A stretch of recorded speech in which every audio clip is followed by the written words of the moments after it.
Welcome to Drinks with Caroline. I am so excited to have you. I have just cracked my Liquid Death Dead Billionaire Tea Lemonade Agave with Vitamins drink. And I'm super excited. And if I drink the whole thing, I'm not going to last the whole podcast because I'll have to run to the bathroom. But it looks really delicious.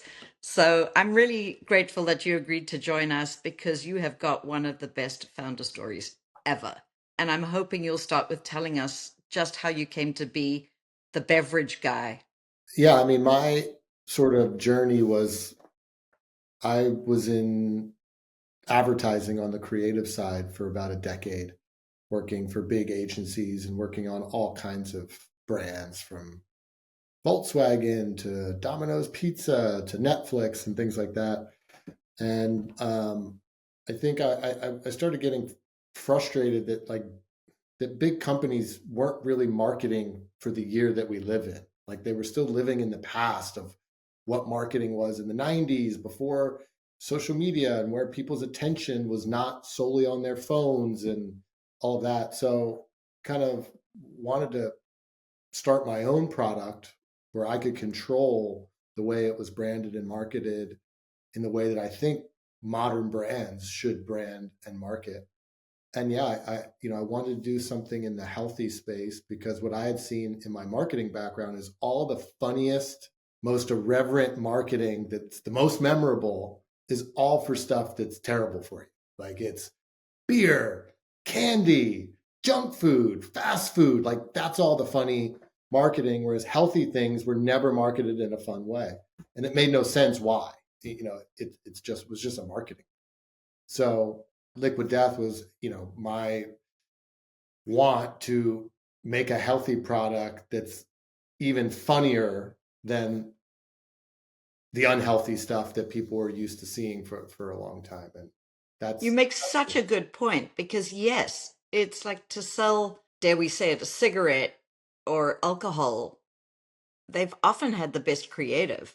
And now you come along and you're disrupting the water business. That's pretty remarkable. right, because so many things like that are bad for you, like sugar, candy, soda, or things like, alcohol, beer, their whole marketing strategy is we want people to associate our products with fun.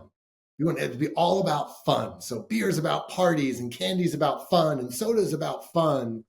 But there's no reason that sugar is any more fun than water or something else. So it's really just we're trying to make water and low calorie flavored sparkling and low calorie iced tea just as fun as beer. And you're seeing that. I think we have a lot of people who are like, hey, if I go to a party and I don't really want to drink, this is way more fun to walk around with. Or a mom who's like, hey, finally my 9-year-old will drink water for the first time ever because he feels like he has something he's not supposed to have. And I love that. So, yeah, I think it's really all about fun.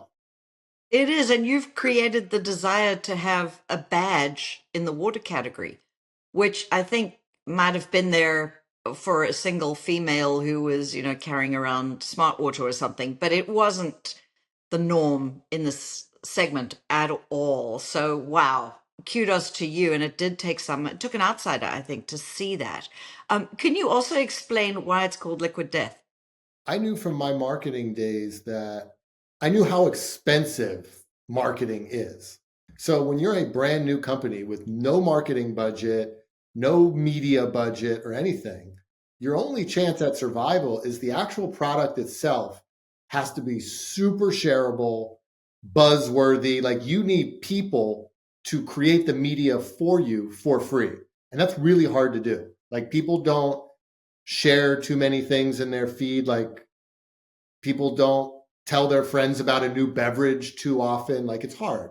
So for us, we needed to bake so much of the marketing into the packaging and product itself because we weren't going to be able to afford to have a just okay, who cares thing and then spend millions of dollars to build a campaign around it. It had to be the campaign had to be the product. So we knew that the name had to be very, very provocative and memorable and funny and do the things we wanted the marketing to do, which is be funny, be memorable. We needed the product and brand name itself to do that. So then when we thought about it that way, all the names started dying off until you got to something. Hey, what are we willing to bet on? If this was on the shelf, someone has to pick it up. Then they have to be like, what is this? And they have to take a photo with their phone. So Liquid Death was just kind of one of the few names that I felt, yeah, I would bet that this is something people have to pick up. Do you think people understand that you mean death to plastic, or that doesn't really matter? It doesn't really matter because it's about, you just have to generate curiosity in people, which is really hard. At least if when someone sees something on the shelf in the water aisle that says Liquid Death, you've kind of, it's enough to shake them out of their routine and be like, wait a second, what is this? And if you can just get a customer to a what is this, you are light years ahead of 98% of other brands. That's really hard to do. So if I can get them to a what is this, and they pick it up and they're like, water, murder your thirst, death to plastic. Oh, this is cool. I'm going to try this, right? So that's what you're really trying to get to, is like get someone to actually pick it up and then read more about what it actually is. But just getting someone to pick something up is almost impossible. It's really absolutely genius. I thought it was particularly cheeky given that we were in the middle of COVID. And I was thinking, oh, what a scary thing to do. I mean, I come from a background of Wall Street where you're so careful about anything you ever say or do. And there you are boldly, I mean, just taking a huge risk. People always talk about, risk, but I honestly think for a startup with very limited capital, trying to do something like the big guys is way riskier. You will run out of money so fast and not actually get the adoption that you need to get to the next level. Where, I look at doing something bold like that is probably de-risking the limited amount of capital we have. And I think what I've always known about people, because being in marketing so long, like you're just so in deep with like culture and psychology and how do people actually respond to things, and you realize like people are pretty smart. I think a lot of companies just write off consumers as stupid, and they kind of just create for the lowest common denominator, where you realize people have a sense of humor. Like the vast majority of people instantly got that Liquid Death was funny. And I always bring up the example, Kroger has their own brand of ice cream and the flavor is death by chocolate. And no one is like scared to eat that ice cream, right? Because people aren't dumb. Like they know it's a joke and it makes it fun. And I think during COVID, one of the reasons I feel we were so successful is when times are dark and everybody's social feeds are just filled with despair, something that's lighthearted, like Liquid Death, that's having fun, people wanted to share that because people were tired of just being depressed and they wanted to share funny things and bring funny things into their house. And people wanted to create parties at home because you couldn't go out. And we were kind of like a perfect brand for that. Yeah, very bold and quite brilliant. And it's actually a great segue, though, to how did you raise capital? The very first round of capital that we raised was really just a friends and family round. And even when I came up with the idea for Liquid Death and I was telling people about it, what I kind of realized was people I knew who were smart marketers were like, this is brilliant. You have to do this. But anybody else outside of marketing, and you don't typically raise all your money from marketing people, they were like, I don't know if this is going to work. Retailers won't put it on the shelf, So I realized I kind of had to prove out some kind of test. And because to put something in a can, you can't just do that in your garage, like making a breakfast bar. You have to produce a minimum run of like 250,000 cans, minimum, to do any kind of canned product, really. So that was going to be a couple $100,000 just to even start. So I said, okay, let's make a Photoshop render of a can that looks real. Let me just shoot this really cheap little commercial that we literally shot for $1,500.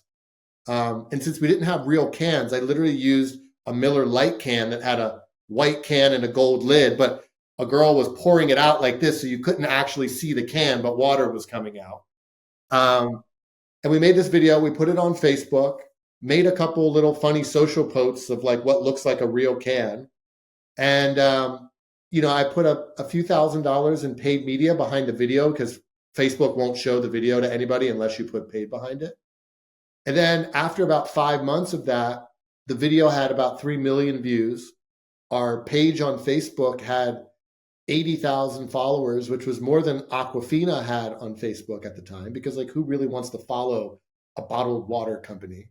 And then we had hundreds of messages from people saying, this is the coolest thing ever, or is this real? Where can you get this? I had a distributor from New York say, we're the biggest non-alc distributor in New York. Can we talk to a salesperson? So then I used all that traction to then have something tangible to show to investors to de-risk them investing. Hey guys, look, look what I did with $6,000 and myself and no help.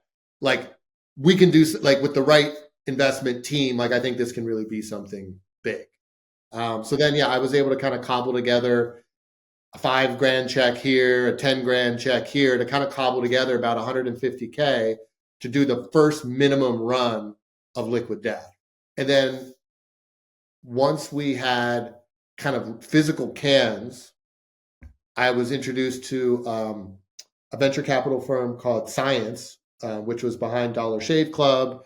Their whole thing was kind of finding disruptive brand-driven products that were about direct-to-consumer. And our plan at first was just to be direct-to-consumer because retail was just too afraid of Liquid Death and it was too big of an undertaking to try to get into retail out of the gate. So we said, hey, let's just start selling through our website and through Amazon and just do kind of digital social marketing to kind of drive awareness around it. So then Science came in as our first sort of institutional investor. And then we started selling the first product in late January 2019. 2019. And I don't know if you disclose how big your sales are at retail now. Yeah, because that's all sort of public data. Scanner. Yeah. Yeah, we're well past 300 million in scan sales at retail. That is incredible. And you started with still water, just flat water. But you've had a lot of innovation going on recently. Can you talk a little bit about how that progressed? Yeah, we launched with still water. That did really well. And then in 2020, our second year, we launched the sparkling version of our sort of premium mountain source still water. We had mountain source sparkling water. So something that was kind of like a Perrier or Pellegrino, that world. And what did you call it? How did you come up with the names? So our first product, which is the still water here, it's called Mountain Water. And then it just comes in a still version and a sparkling version. So it's just Liquid Death Mountain Water, still and sparkling. And the sparkling did really well out of the gate. And the great thing that we saw was out of the gate, it was almost purely incremental. It had no cannibalization on the still. Because I think you realize that people are kind of either still or sparkling people. There's not that many who are equal still or sparkling. Like there's kind of one or the other. So it was kind of total new audience for us that served. And that in itself is so unusual. That newish brand, very new really by the standards of the industry, has now found a way to layer on a whole incremental consumer. I mean, brands die for that to happen. Well, I think what we realized, what we knew very early on was Liquid Death was going to be a true brand. And what I mean by that is I define brand as how do people feel about your company beyond the functional benefits of the liquid, whatever that might be. Because at the end of the day, no one can own a function or an ingredient. Exactly. Hey, yeah, I've got this many electrolytes. Well, someone else can have that many and they can probably have it cheaper and they've got better distribution. So you can't own that. So if you start spending all your marketing telling people about something you can't own, you're effectively marketing for the category and competitors. So we always looked at it as what we can own that no one else can own is our fun brand. Nobody can be as funny as us. Nobody can kind of market the way we market. So we always led with that. And when you're creating a true lifestyle brand, which I think is a word thrown around too lightly, like just because you use an athlete to market doesn't make you a lifestyle brand. Exactly. Like, to your point, I think lifestyle means true badge value, which I think most people can more easily understand that in the fashion space, where you know that, hey, this $1,000 pair of shoes is just as functional as the $50 pair of shoes, but there's an emotional reason and badge value and all that of why people pay more. And everyone understands that in fashion, but no one really understands that in CPG, I think, or especially food and beverage. But it's a real thing. Like if you look at data and psychology, the reason people walk around with certain beverages or packages, it is emotional and not so much functional. So we kind of knew that, hey, if people were going to love Liquid Death for the brand and the lifestyle, they would probably be open to a variety of different kinds of liquids that the brand was wrapped around, right? So when it was still water, you had all these people that thought the brand was awesome, but they might be like, yeah, but I'm not really a plain still water drinker, so I'm not going to buy it, but it's a cool brand. Oh, now they make sparkling. Now I can participate in the brand and this is cool. And then we have more people saying, hey, when are you guys going to come out with flavors? I don't really drink unflavored water too often. So then in 2022, we launched flavored sparkling. It had just a little bit of sugar and more flavor than kind of the typical category leader like LaCroix had. And then sure thing, almost all incremental. And you had people saying, finally, now I can participate in Liquid Death because I like flavored water and I don't like unflavored water. So that we kind of knew from the beginning that the brand had more legs as a true lifestyle brand, and it wasn't just about one functional beverage category. So since that, you've also launched into teas Yep. and most recently into some soda flavors. So will you talk a little bit about those? Yeah. So we launched iced tea in 2023, and that was even more successful out of the gate for us than flavored sparkling. And, within a couple months, I think we were like the number 2 or number 1 bestseller iced tea on Amazon, with very limited marketing. We didn't do a ton. We made one video when we launched it, and that was kind of it. And then just literally like a month ago, we launched new flavors of our flavored sparkling, but inspired by more traditional soda flavors like cola, Dr. Death, and like root beer wrath. And what we found is that there's tons of data that people are trying to drink less sugary soda. People are even not drinking that much diet soda because people feel like some of the stuff in diet soda, most diet soda, is not good either. And people are going to the flavored sparkling category as a soda replacement, but the category is so bland that most people are like, I try, but it's so bland. It's not really a legitimate replacement for me. So we said, hey, I think there's an opportunity to, use a little bit of sugar, little bit of like a natural sweetener, and create our sort of place within the flavored sparkling category as a true soda replacement. Now, it's not as sweet as soda. It's probably about half as sweet as soda, but it's got the, 10 calories, 2 grams of sugar, and tastes, significantly closer to soda than anything else in the category. And we even found that some of our most successful flavors within flavored sparkling were ones that kind of had a clear soda analog, where it's like orange, lime, cherry, like things that were classic soda. Those were the flavors within our flavored sparkling that were selling best. And I think so, we kind of said, hey, let's just sort of reposition in a way our flavored sparkling category where we can kind of have our own space within it. And that's how we've sort of launched it this year.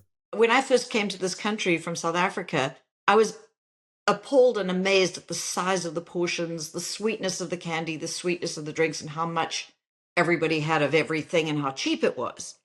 And I then unfortunately learned to eat everything on my plate. But I have noticed a tipping point where there are enough people now trying to get off sugar, trying to lose weight.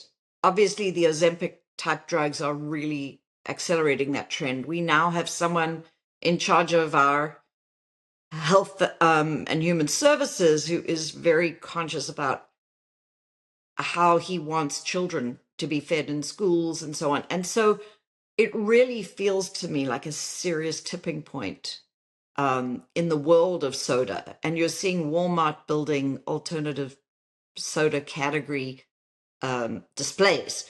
So I really do feel like you've hit something. And I'm just wondering how the big guys are going to respond. I mean, Coke and Pepsi are launching into the prebiotic soda business, which has been dominated by Olipop and Poppy. But do you feel anyone else is doing what you're trying to do without claiming to have other health benefits? Not too many that I've seen. And again, I'm sure they will come. Just like when we launched the first, or one of the first brand driven still waters in a can, we were the only one. Now, if you go look at the shelf, there's 10 brands that now put water in aluminum that you can find on the shelf. And when we originally were marketing for the first still water in a can, which was this, I had everybody telling me, hey, you need to tell people that cans are infinitely recyclable and make all your marketing about cans. And I said, yeah, but if I do that, the minute there's another canned water, I'm marketing for them too. So we always led with the brand first. So make people want to badge this. And then the secondary message is death to plastic, infinitely recyclable, which allows people to justify the vanity purchase, right? If someone buys Liquid Death, if you really did a true psychology experiment on them, it's because they either want to look cool, they want someone to talk to them, because when you carry around a Liquid Death, someone will talk to you. A stranger will say, what is that? Or, oh my God, Liquid Death. Like, I love that. Like, it creates conversations. But if you ask someone, why did you buy this? Nobody will say, because I want to look cool. They say, oh no, look, because it's not a plastic bottle, right? Same thing, Tesla. People don't drive Teslas because they care about the environment so much. It's a cool badge value car, but then they justify the purchase with, but it's better for the environment. Like, that element is what gets the repeat. It gives people a reason to support the brand in their own sort of psyche of why they feel this is something good. So same thing with, like, if we have success with our sort of flavored sparkling play, yes, others will come, but we're winning with the brand first, not simply because of the taste, because you can replicate taste anywhere easily. You've said something so critical, that winning on ingredients is just not sustainable because other people can come in and do that. And the power of brands is magnificent when they're working. One example is Coke, which has a lot of things going against it, perhaps. And it's tens of billions in scale, and they are growing in carbonated soft drinks. They're growing volume and they're growing pricing. It really is a lesson in how powerful marketing is and the power of brands. And you really get that. That's what differentiates Liquid Death. Yeah, and if I remember reading recently, it's like most of the growth is coming from like Coke Zero and like the better for you side of carbonated soft drinks. Right. But the fact that this brand is so old, the name Yeah, Coke, and there are many brands like yours that have been born in the last decade, but Coke has managed to stay cool and relevant. if you look at the actual marketing and shelf data, there's a direct correlation between market share, velocity, and physical space. The more physical space a brand has, it is completely mapped to what its market share is and to what its velocity is. Because I think you look at some of the data, and for any given category, customers are not loyal to one brand or product or price point within a category. People who buy the cheapest brand in the category, 30+% of those people also buy the most expensive thing in that category sometimes, and vice versa. The people who buy the most expensive thing, 50% of them sometimes buy the least expensive thing. So I think brands have to get out of their head that, oh, I'm going to have this loyal customer that only drinks this and they're this specific kind of person. The reality is people are drinking all kinds of things, and whatever is physically in front of them in a store, when they're making a 2-second decision and they're trying to get in and out, they're going to grab what that is. Like, few people will take time searching for something when they're making a purchase decision. Like very few of the like hardcore fans do that, but that's very small. So that's why I think it's the tricky thing as a new brand. You know, when you've got the Coke or Pepsis of the world that own the physical space, but what I think is the great equalizer is something like Amazon, because Amazon takes the physical space barrier out of the equation. It's purely about consumer demand for the most part there. Um, so yeah, that's definitely one of the tough parts about being in brick and mortar is combating, because if you don't have the physical space, it's just not possible for you to gain a certain amount of market share, a certain amount of velocity. So, how did you first get into retail, and who were your most supportive retailers, and what was it that you used to sell to them about the opportunity and teach them about what was possible? It must have been really, really difficult. It was tough. It's almost like when you raise money from investors, essentially what you're trying to do is de-risk the offer. I mean, that's what you're trying to do. Um, so at a certain point, once Liquid Death was, you know, doing a few million in sales on Amazon alone, you know, that's finally when someone like, you know, Whole Foods was our first major retailer that took us on, surprisingly. Now at least you could come to the table with something. Hey, we're doing a couple million on Amazon, and we have to charge. At that time, we had to charge $20 a 12 pack in order to make money. So then, if you're going to Whole Foods, because you're not shipping it anymore, you're not shipping a 12-pound case of water to somebody. It's like, oh wow, now we can sell it to Whole Foods for a good margin, and then now Whole Foods can sell it for $14.99. So we could say, hey, Whole Foods, we have millions in sales paying $20. What do you think is going to happen when we tell all those people, hey, now you can get it at Whole Foods for $14.99? So you were able to make a really compelling case that there was not a lot of risk for them in doing this. And that's kind of what we've had to do every step of the way with every retailer, is show them how well the brand was doing in other channels where we exist, and that they may be missing out by not having this brand here, and that they're just going to go, whether it's to your competitor or to Amazon, if you don't have it. And that's kind of how we've had to build out retail. And what is your distribution like at this point in terms of penetration into the market? And that's on the distribution side. I'm also interested in your household penetration. When it comes to distribution, we're primarily DSD through the So beer that's network, direct store delivery through a bottling network. Who do you use for that? primarily Anheuser-Busch. I don't know how many other options new brands have for DSD, because you can't go into Coke or Pepsi unless they own you.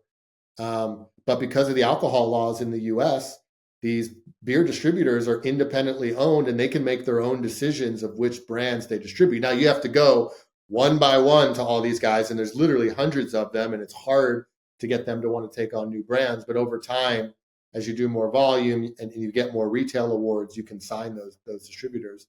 But then we also use some of the UNFI direct stuff for folks like Whole Foods, where they require you to do that. But we try to remain DSD for as many accounts as possible. So I just want to go back to branding and the way you come up with your names. And do you ever worry you're going to run out of brilliant ideas? Because every single name makes me laugh. That's hard. It's like being a stand-up comedian and having to have new material all the time. What's the process, and how do you make sure you stay funny? Yeah, it's exactly like you said. You know, we're not doing a completely different playbook from what Red Bull was very successful at, which was, hey, you blur the lines between an entertainment company and a beverage company. And Red Bull's entertainment was action sports. So, you know, dirt bikes and snowboards and stunts. Those don't feel like Red Bull commercials, even though they are, but it's legitimate entertainment that people would seek out on their own to watch. And it's not terribly expensive to create. We're doing the same thing, but rather than action sports, our thing is comedy. So we've built our marketing team more like a Saturday Night Live writer's room. Like, we don't really have traditional marketing copywriters. Like, we do have stand-up comedians and people that wrote for TV shows and things like that, because to your point, you need that level of comedic talent that you're not going to get from like traditional marketing people, right? And then we sort of sign comedians the way Red Bull signs athletes. Like we've got folks like, you know, Bert Kreischer, Tom Segura, Bill Burr, Whitney Cummings, who have all sort of invested in the brand because they believe in a brand that's all about comedy. And then, they help support the brand. We can bounce ideas off them sometimes. So, yeah, it's just like sort of building a comedy driven ecosystem is how we're able to kind of continually have even more firepower for the output that we have. I just love it. It's really genius. I can't think of another brand that's doing that, even in a different category. Can you? No, not really. And I think to your point, especially big companies, like humor is really hard. And big companies are typically really bad at it because comedy doesn't really work through a Corporate old funnels? system. Yeah. You just, and I think what ends up happening is everybody is so risk averse and no one really knows what to do. So it just gets watered down into this thing that's not really funny. And then that's the thing that gets signed off on. So I think for us, the great thing about comedy, I think there was a stat, it was like 90% of these large companies that were interviewed felt they don't have the resources to deliver humor in their advertising. So it's something that a lot of companies struggle with and are afraid of, and it's our biggest strength, right? So again, why we feel our moat is what it is that what we're doing is really hard for a lot of companies to do effectively. But we built our company from day one with that in mind. Yeah, so it's really authentic to you. Right. You're not like hiring a comedian to sell your product. It's Right. totally your DNA. I also want to ask about your partnerships. I mean, it's not intuitive that a water brand is going to be partnering with a makeup brand or a soap brand, an ice cream brand. Can you just talk about how you start thinking about these ideas? How does this bubble up? Again, like when you think about our goal to be funny and entertaining, one of the easiest, but one of the best ways to make people laugh is to do something unexpected. There's an old adage about comedy. Comedy is entering through the door and leaving through the wall. So being unexpected. So that's why I think these unexpected partnerships like Liquid Death and Elf Cosmetics, just saying it is funny. It is. It's very But then you funny. create a really funny video and all of that. So I think one, it's like we find these partnerships where because we have such a track record of delivering super shareable, funny, viral content, we have brands that come to us now, like Elf, like Amazon Studios, who say, hey, we want you to help come up with a cool marketing idea that we can be a part of because we want some of that. And for us, we get exposure to their audience, which may be a new customer for us. And, oftentimes like they're paying us for that. So it can be very, very low cost for us to release something like that. And we find the right way to get our brand in there and their brand in there. And it's kind of a win-win because for them, even though they're paying, it's the cheapest thing they've probably done all year with the highest return. And for us, it costs us nothing sometimes, and we still get a bunch of awareness and all of that. So it's been a nice system that we have right now. And now it's almost like the inbound that we're getting from brands is it's so heavy now that now we have to kind of like, okay, hold on, let's be selective with who we work with and why we work with them. And can we get the best creative product out of them? Because not every brand is the right brand to partner with Liquid Death. We've seen things where it's like, hey, here's the thing we want to do. And they're like, oh, no, we can't do that. Okay, no problem. You're just not the right brand. Like, we don't need to do these things. So it's more like, hey, if you want to be on the Liquid Death show and you like the Liquid Death show, yeah, let's talk. But it's not for everybody. Which leads me to your hilarious Super Bowl commercial. Can you talk to me about how that came about and then, what the response has been? Sure. Super Bowl is obviously a big marketing spend for a small brand. But I've always said I think Super Bowl is one of the most efficient marketing spends you can do because it reaches over 100 million unique people And it is the one time a year where people actually want to watch the commercials. No other big TV event, even the NFC Championship game, has nearly as many people as the Super Bowl, but people don't go into that saying, oh, I can't wait for the commercials. But they do for the Super Bowl. So to reach that many people when they're actually paying attention, I mean, you'd have to spend multiple times that to have the same effect outside of the Super Bowl. So I do think it's an efficient spend, but when you're a small brand, it becomes a much larger bet within your marketing budget for the year. So for a brand like us, we need that Super Bowl spot to work really hard for us. So we have to thread a lot of needles. One, Fox or whatever big network is running the Super Bowl and the NFL, they have to approve all the commercials.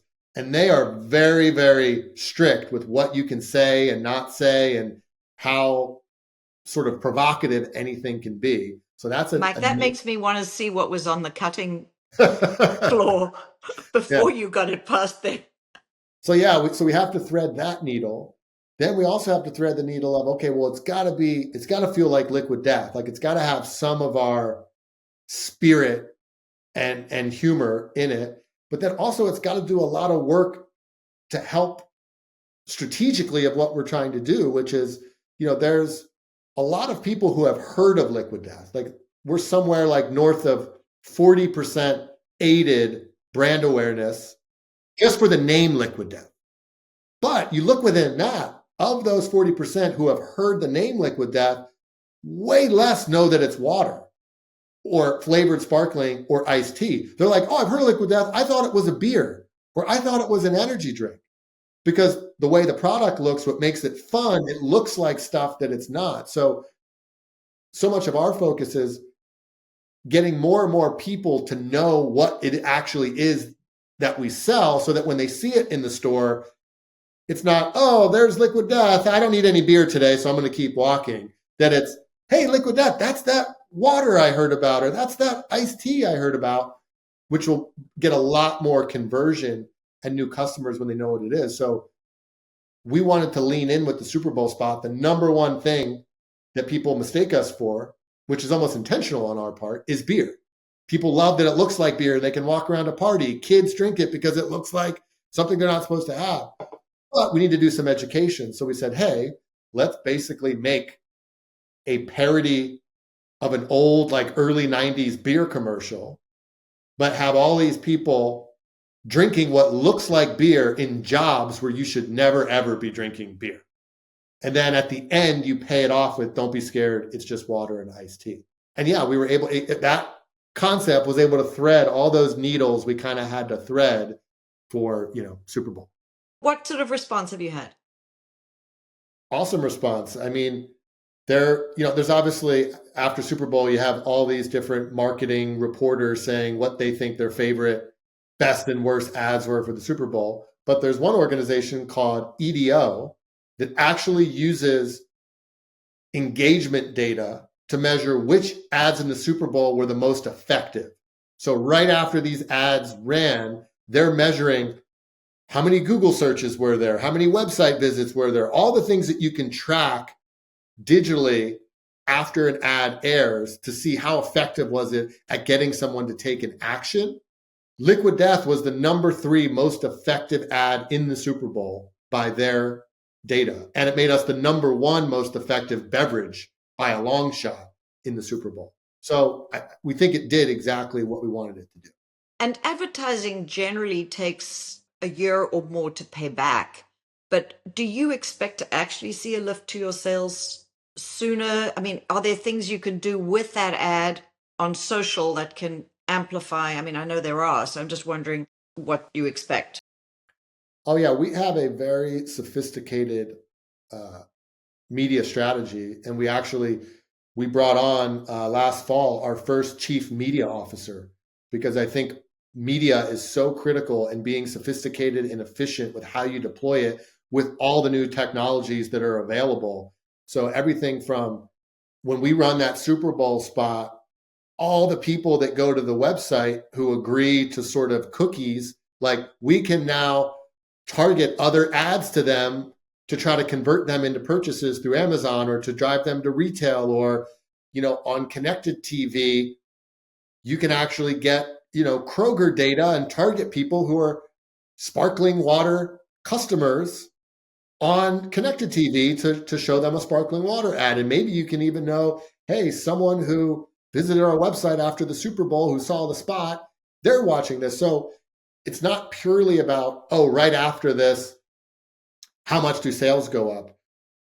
Part of it also is when you go into those retailers in the fall and you're trying to get shelf space, they want to see that you're making a real investment for them to give you the space. So when you can tell them, hey, look, we're running a Super Bowl commercial, we're doing all of this media to try to drive customers directly to your stores off the heels of that, that makes them feel like you're de-risking them giving you the space.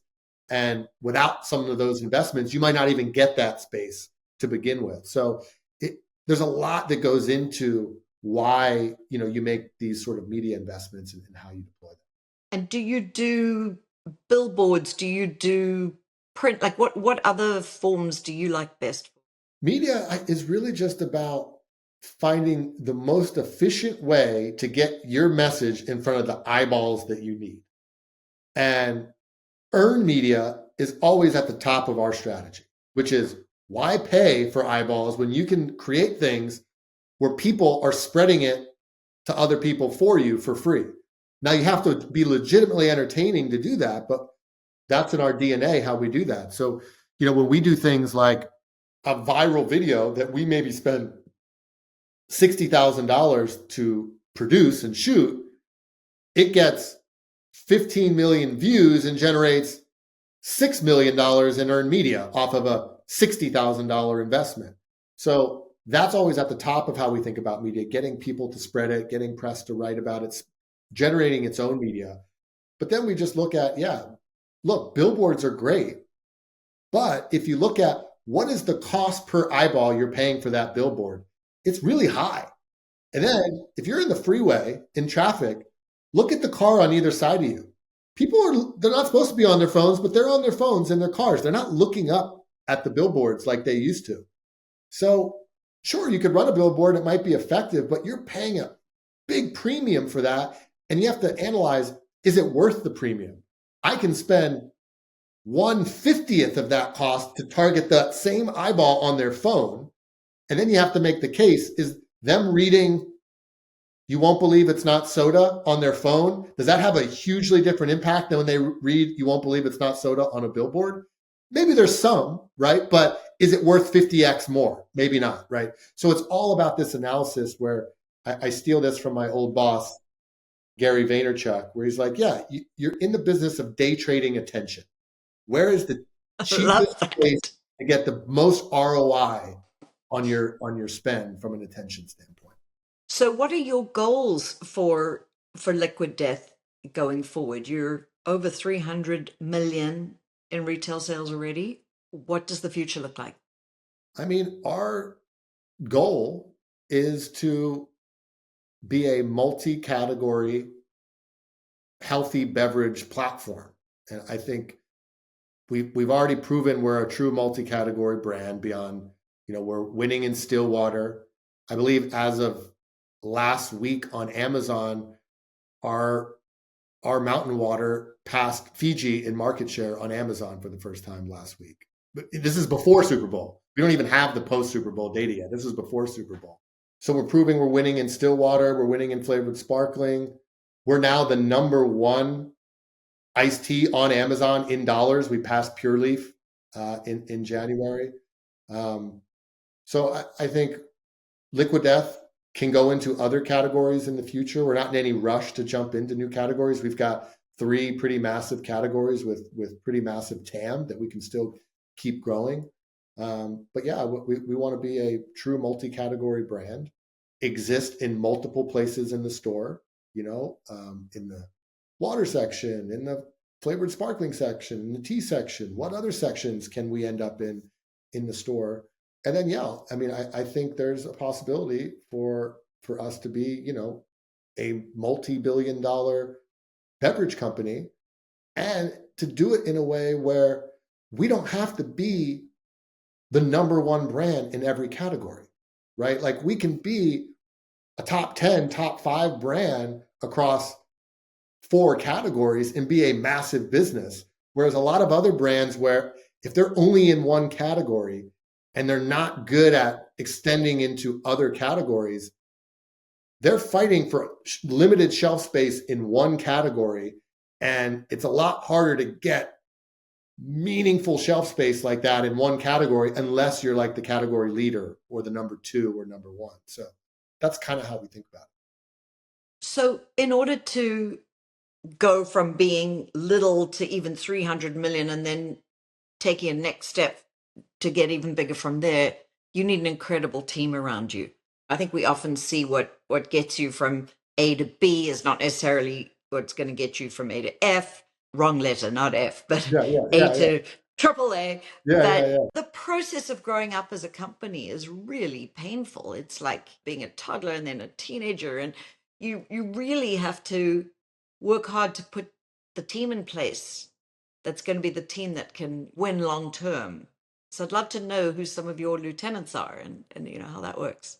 No, you're absolutely right. I think as you grow a company from zero, in the bigger you get, the more options you have. In the early days, like, you don't have many options. How many people want to come take a risk to run sales for a company that's got a couple 100,000 in sales, right? Like, you're going to be limited on who's willing to do that. So you kind of got to go with who is excited, which may be a very limited pool. Work with those people. Then hopefully some of those people, they're able to grow with the role and stay. Other times the company is a different company every 9 months or 12 months. As you grow and scale, and the scopes of certain roles dramatically change every year. And not everybody, like, sometimes the roles outgrow people. But as you get bigger and more proven, you've got more interest for strong talent that is willing to maybe leave other big companies to come work at somewhere like Liquid Death. And I think we now have a really strong executive team in place with, our chief retail officer, Mike Fine, who came to us last year from, he was there at Body Armor and Coke, like big companies with big revenue that, know the game that we need to play to get to that next tier of whether that's a billion in sales or whatever, or however you want to frame it. We brought in our new CFO last year, who was the CFO of Beam Suntory North America, Kareem Sadaka. Again, Kareem is incredible, but we probably couldn't have gotten Kareem 2 years ago, right? Like, you kind of got to be at the right level where he's excited to join and sees the potential. And then we've got folks like Marissa Bertha, who is our chief strategy officer, been with us for a few years now.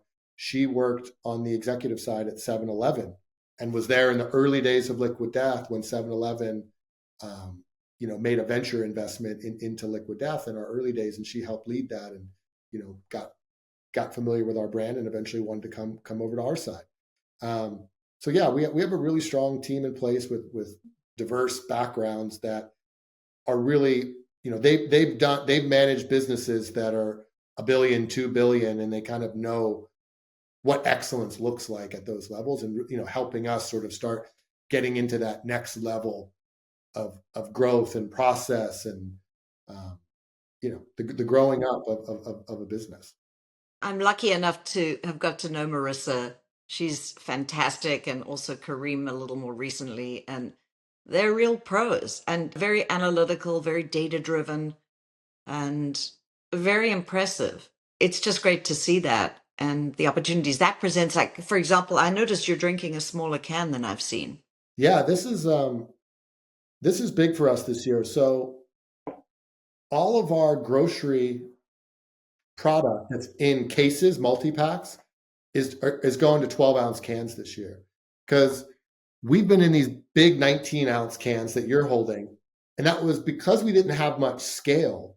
We could really only make sense of being in one can size. So it's one can size for single serve, grab and go, but then the same can in a multi-pack.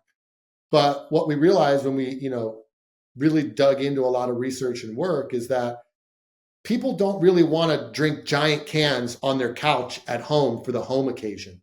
The smaller 12-ounce cans are what people prefer for that take-home occasion, which you kind of see in all the categories, whether it's flavored sparkling, iced tea, like smaller is for the home occasion.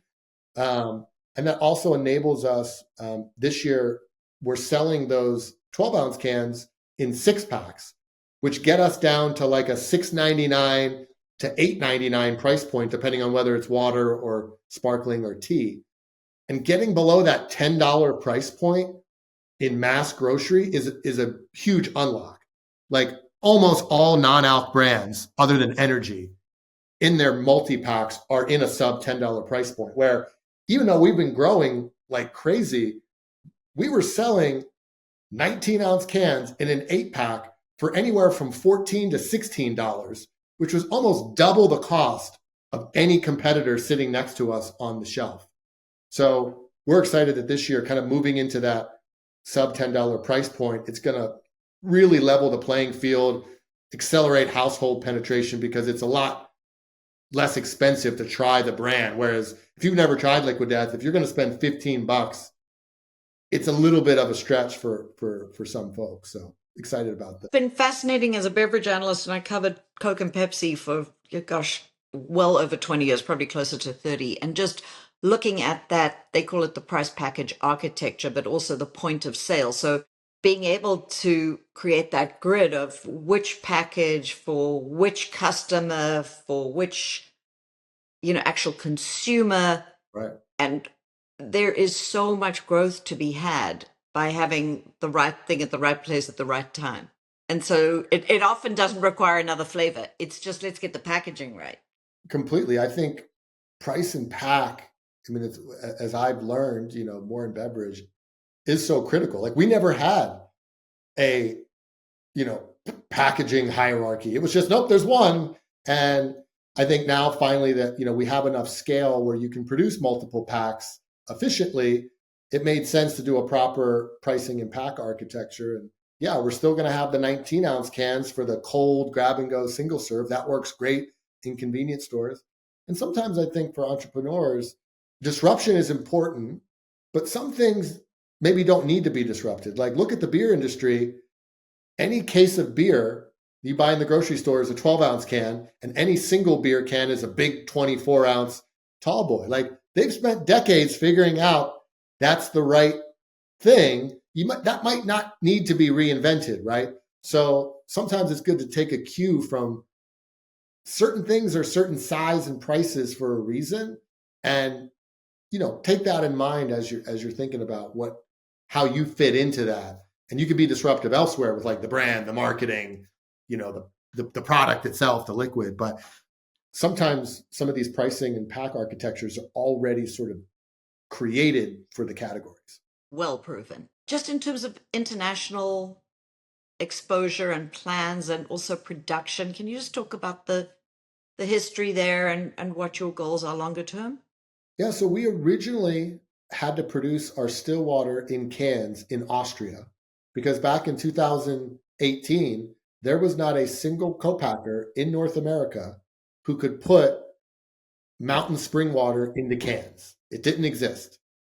So I found a co-packer in Austria because I had to start looking outside the US, and they happened to be able to do it because they owned their own mountain spring water source, but they also had big canning capabilities because they made energy drinks as well as bottled water there. So they said, oh yeah, we can totally can water for you. So at that time, when you really looked at the cost of cans and shipping it to the US, it actually wasn't that bad. It was, in fact, at that time, it was maybe the same price, if not less, to actually produce here because there was a can shortage in the US around 2021-ish, and it was really hard to get cans in the US. So luckily, we didn't have that problem producing in Austria. But then once COVID hit, and then in 2021, ocean freight, as most people know, 4x'd almost overnight. So all of a sudden, our cost to ship the product to the US went absolutely through the roof. And that hung around for almost 2 years. So after about a year of that, we said, hey, it's time. We've got enough scale. Let's bring all of our supply chain to the US domestically. So basically over the next year and a half, we sort of got US co-packers for our mountain water SKUs, and then also for our flavored sparkling and our iced tea. And it's really, as of it was early last summer, we were fully transitioned to the US. So we stopped working with our Austrian co-packer, late last year. And, as we think about international now, we don't have any plans to really pursue that in the next couple of years because we have this US supply chain. And now it's just not efficient to try to be shipping product from the US over oceans to these other places when you think about margin. Is that what you were doing in the UK? Because there was some news on the UK recently. Yeah, I mean, if you look at just for a test launch that we did in the UK, we had almost no marketing investment. We did over 2 million in retail sales the first year in the UK, which the stat I heard was 98% of new brands there that launched with almost no awareness, which we had no awareness in the UK. It was 1% brand awareness when we launched. That 98% of them don't even hit 1 million in sales. So for us, I think it was a pretty decent test. But the reality was, once last summer came along and we realized, hey, the economics of having to start shipping product from the US to the UK instead of Austria are just not going to make sense. So let's just pause on that for now, really focus on the US and growing the US, and then we can kind of come back to international once we have a bit more scale and can kind of make the margins work for us there. Yeah, that makes a lot of sense. Well, Mike, you've been incredible. I've loved having the discussion around marketing because I think something you said is just so true. To repeat it again, that it's very hard to stay ahead of the game based on product attribute and the value of a brand, just as we see in fashion, is is where the magic is. So being able to keep that brand healthy, alive, fed, and I think you've really carved a unique space in humor and in authenticity. It's super exciting to watch. It really, really is. So I really appreciate your time. Any thoughts you want to leave us with? I know that a lot of entrepreneurs are probably going to have watched this, as well as investors. And I don't think there's an easy way to invest in Liquid Death because it's private right now. But any thoughts you have, please go ahead. For me, beverage, even though I had no experience in beverage, I think what I did have experience in was marketing and brand. And I think for most entrepreneurs, if you're going to start something, the key ingredient for winning has to be something that you know better than most other people. Because I knew in most beverage, the winners are determined by brand. To your point, they're not determined by ingredients. They're not determined by flavor profile. They're determined by brand. So the fact in beverage that brand is so critical, and that was my strong suit, it it made sense for me to kind of pursue that. Where I think some folks, they might go into entrepreneurial things purely because they see an economic opportunity, but they're not the person that's got the expertise for what's really required to win in that space. So that's what I would say. Yeah. And there's also the staying power you need. You just have to keep that belief going because I know that the journey is long and hard. The fundraising can be torturous. And so I think some of it is just having that staying power to be willing to go all out with it, right? The more you love something and the more you care about something more than the average person, the more you're willing to go through that. If you don't really care or love it that much, it's hard to go through hard things. But if you really love it and you really care, it's a lot easier, I think, to get through the tough stuff. It comes through. Well, Mike, thank you so much for your time. I can't wait to do this again in a year and see just what's happened. Yeah, I would love to. I'm sure it's going to be great. Thanks again. Thanks, Carla. Cheers for now.